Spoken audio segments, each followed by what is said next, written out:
बोलिए भारत माता की, भारत माता की। शिवाजी महाराज की जय जय भवानी। आज के इस मौसेरी विधानसभा क्षेत्र के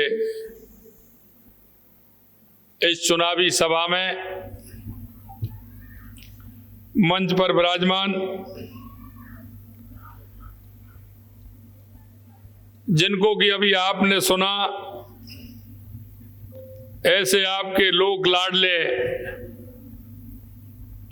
विधायक जो तीसरी बार हैट्रिक लगाने का काम कर रहे हैं, तीसरी बार मैदान में और हैट्रिक लगाने का काम कर रहे हैं, ऐसे भाई महेश दादा, ये ठीक है, शॉर्ट में है। बोलिए महेश दादा की। ऐसे आपके महेश दादा मंच पर विराजमान महाराज गुजरात के पूर्व गृह मंत्री प्रदीप जडेजा जी, मेरे साथी भाई राकेश तिवारी जी, विधानसभा में राजस्थान में मेरे साथी और राजस्थान में चौथी बार के विधायक भाई केसाराम जी चौधरी साहब, इस कार्यक्रम के संयोजक भाई भावेन पाठक जी, प्रदेश संयोजक महाराष्ट्र राजस्थानी प्रकोष्ठ सुरेश शाह जी, प्रदेश उपाध्यक्ष भाजपा प्रवासी प्रकोष्ठ नवनीत सिंह जी राजपुरोहित साहब, आशुतोष जी जोशी साहब, सुरेश धर्मावत जी, जयप्रकाश जी पुरोहित साहब, श्री विजय जी एवं मंच पर विराजमान पार्टी के सभी वरिष्ठ नेतागण और मेरे सामने बैठे मेरे सभी पूजा योग बुजुर्गों, नौजवान दोस्तों और सभी मेरी माता बहनों, सबसे पहले तो मैं आप सभी को प्रणाम करता हूं, आपका वंदन करता हूं, आप सभी का अभिनंदन करता हूं, क्योंकि आप सबकी मुझे पता है, जितने भी प्रवासी राजस्थानी हैं, मैं आप सभी को अच्छी तरह से जानता हूं। मैं महाराणा प्रताप, महाराजा सूरजमल, त्याग की मूर्ति पन्नाधाय, भक्ति की मूर्ति मीराबाई और जिन्होंने पर्यावरण के लिए अपने आप को समर्पित कर दिया, ऐसी मां अमृता देवी की धरती से आता हूं। और इस महाराष्ट्र का, राजस्थान का एक बहुत पुराना संबंध है, क्योंकि जब महाराणा प्रताप का नाम लेते हैं और छत्रपति शिवाजी जी का नाम लेते हैं तो शरीर में अलग ही कंपन उत्पन्न हो जाता है, क्योंकि यह जमीन, यह धरती स्वाभिमान की धरती है। राजस्थान और महाराष्ट्र का यह संबंध है कि उन्होंने कभी भी अपने ऐसे आताताइयों को माफ नहीं किया और उनको सबक सिखाने का काम किया। ये राजस्थान और महाराष्ट्र की धरती है। मैं कह सकता हूं कि राजस्थान की संस्कृति में, राजस्थान के विकास में, राजस्थान के उस विचार में, राजस्थान की मर्यादा में आप सभी का बहुत बड़ा योगदान है। आपने जो राजस्थान की संस्कृति थी, मैं धन्यवाद देना चाहता हूं आपको। आप जन्मभूमि से कर्म भूमि में आए हैं, लेकिन मैं जहां भी जाता हूं मैं देखता हूं कि कर्म भूमि में आपने अपनी मेहनत से, अपने परिश्रम से जो स्थान बनाया है, उसके लिए भी मैं आप सभी को धन्यवाद देना चाहता हूं। माननीय महेश जी और माननीय प्रदीप जी, मैं आपको बताना चाहता हूं कि राजस्थान का कोई भी मेरा प्रवासी भाई देश के किसी भी कोने में बैठा है, दुनिया के किसी भी कोने में बैठा है, लेकिन वो आज भी राजस्थानी संस्कृति से जुड़ा हुआ है, ये मुझे गर्व है।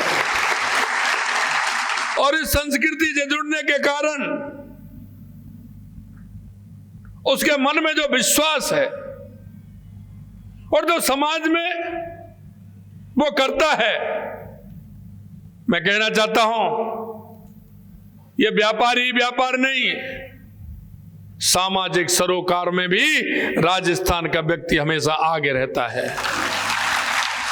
और जहां भी वो जाता है, चाहे शिक्षा के क्षेत्र में हो, चाहे चिकित्सा के क्षेत्र में हो, या गौशाला के काम में माहिर हो, समाज के वो काम जो आवश्यक हैं, सामाजिक सरोकार के कामों को करने में हमेशा वो जुड़ा रहता है।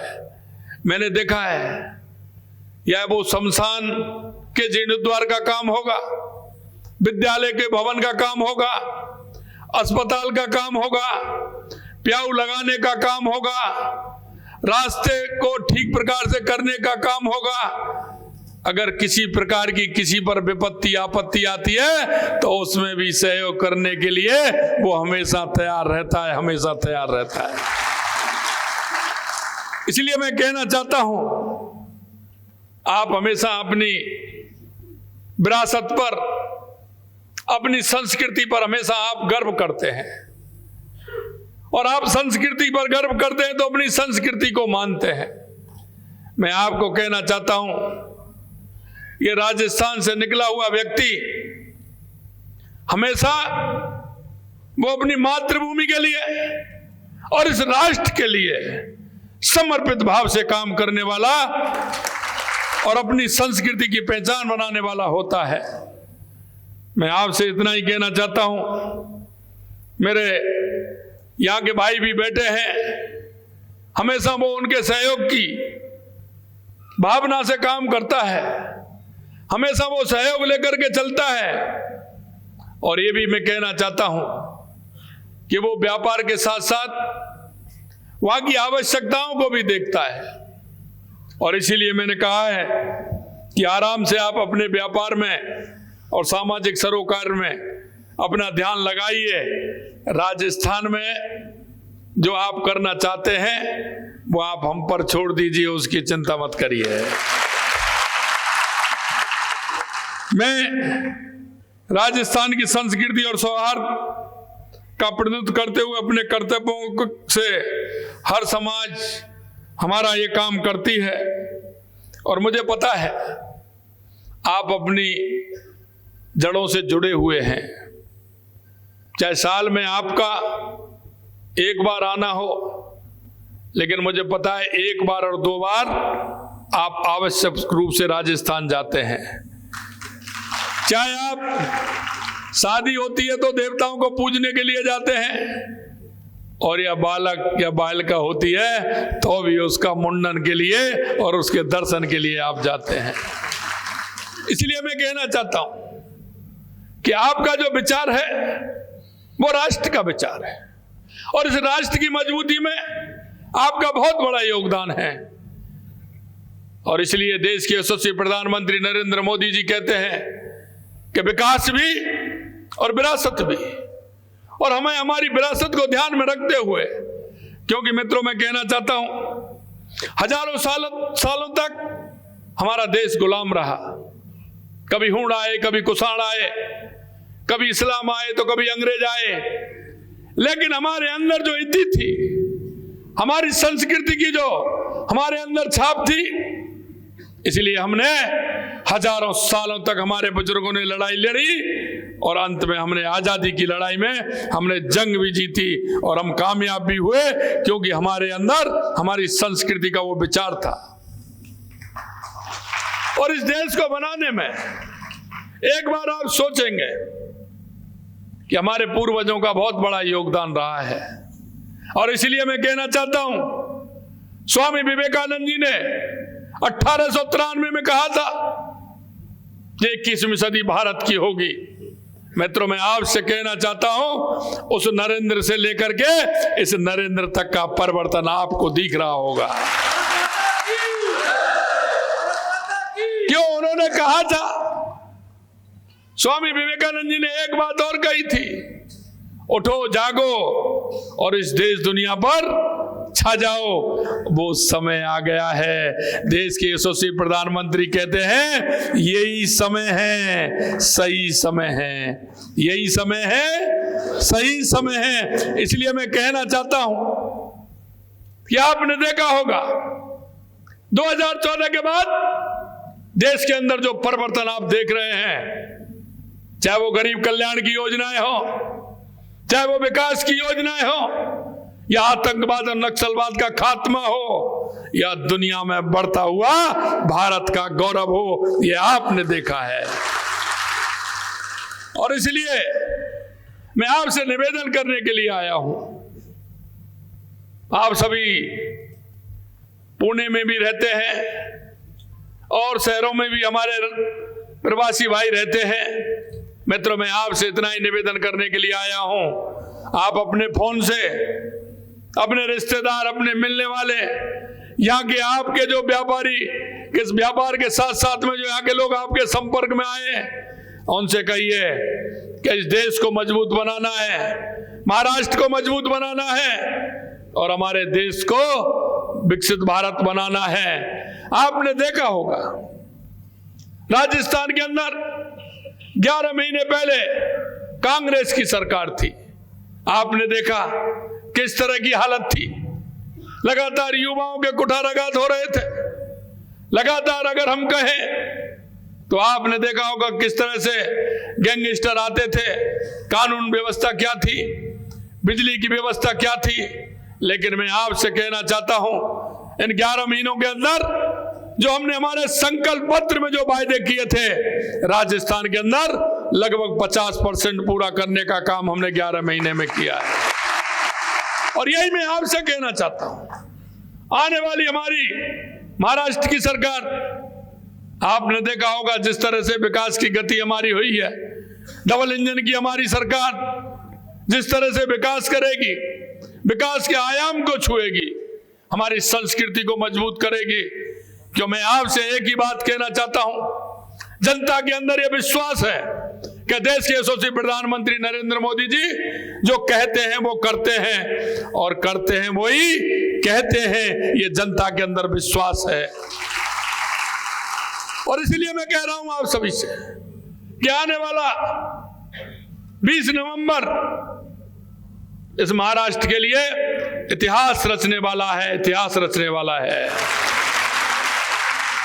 आपकी ये विधानसभा तो है ही, लेकिन पुणे की और भी विधानसभा हो, या आपके महाराष्ट्र के अंदर कोई भी मिलने वाला हो, मैं आप सभी के माध्यम से मैं आप सभी से आग्रह करना चाहता हूं कि 20 तारीख को आप सभी को हमारी महायुति गठबंधन को ज्यादा से ज्यादा वोटों से जिताना है। यह मैं आपसे निवेदन करना चाहता हूं। और मैं कहना चाहता हूं कि देश के यशस्वी प्रधानमंत्री नरेंद्र मोदी जी के नेतृत्व में हमने विकसित भारत बनाना है। दुनिया में भारत का जो डंका बज रहा है, क्योंकि आज हमारे पास दुनिया का सबसे मजबूत नेता अगर कोई है तो देश के यशस्वी प्रधानमंत्री नरेंद्र मोदी जी हैं। आप देख रहे हैं, समझ रहे हैं। लेकिन मैं कहना चाहता हूं, ये कांग्रेस के लोग आते हैं, चुनाव आता है तो कई तरह की अफवाहें फैलाते हैं। ये झूठ और लूट की दुकान करने वाले लोग हैं। अगर सही माने में मैं कहूँ कांग्रेस भ्रष्टाचार की जननी है, भ्रष्टाचार की जननी है। एक एक व्यक्ति देख लीजिए किस तरह से इन्होंने भ्रष्टाचार किया है, और इनके सहयोगी हैं वो इनसे भी ऊपर जा रहे हैं, वो इनसे भी ऊपर जा रहे हैं, किस तरह का भ्रष्टाचार करते हैं। इसलिए मेरे भाई और बहनों, मैं आपसे यही आग्रह करना चाहता हूं कि वोट की चोट से इनको सबक सिखाना है, और जो मेरे भाई किसी तरह से किसी झांसे में आते हैं उनको भी समझाना है। क्योंकि आपको पता होगा कि जब आजादी की लड़ाई लड़ी जा रही थी तो जितने लोग आजादी की लड़ाई लड़ रहे थे उससे कई गुने तमाशा देख रहे थे, और वो तमाशा इसलिए देख रहे थे कि उनको ज्ञान नहीं था, उनको भान नहीं था, उनके समझ नहीं थी, कहीं ना कहीं ये परेशानी थी। इसलिए मैं आज आपसे कहना चाहता हूं, ऐसे लोग हैं उनको भी समझाने का काम आपको करना है कि आपका भला कर सकती है, आपके गांव का भला कर सकता है, आपके मोहल्ले का भला कर सकता है, आपके कॉलोनी का भला कर सकता है, तो वो सिर्फ भारतीय जनता पार्टी और महायुति के कार्यकर्ता कर सकते हैं, दूसरा कोई नहीं करेगा। मित्रों, आप सभी लोगों ने मुझे बुलाया, आप सभी लोग इतनी बड़ी संख्या में आए, मैं आप सभी को बहुत बहुत धन्यवाद देता हूं, और अंत में यही अपील करता हूं कि आप एक दीपक आप जलाएं, एक दीपक मैं जलाऊं, और उजाला पूरा उजाला होता रहे, और महाराष्ट्र में बड़े बहुमत के साथ हमारी सरकार बने। इन्हीं शब्दों के साथ आप सभी को पुनः बहुत बहुत धन्यवाद। नमस्कार। जय हिंद, जय भारत, जय राजस्थान, जय महाराष्ट्र।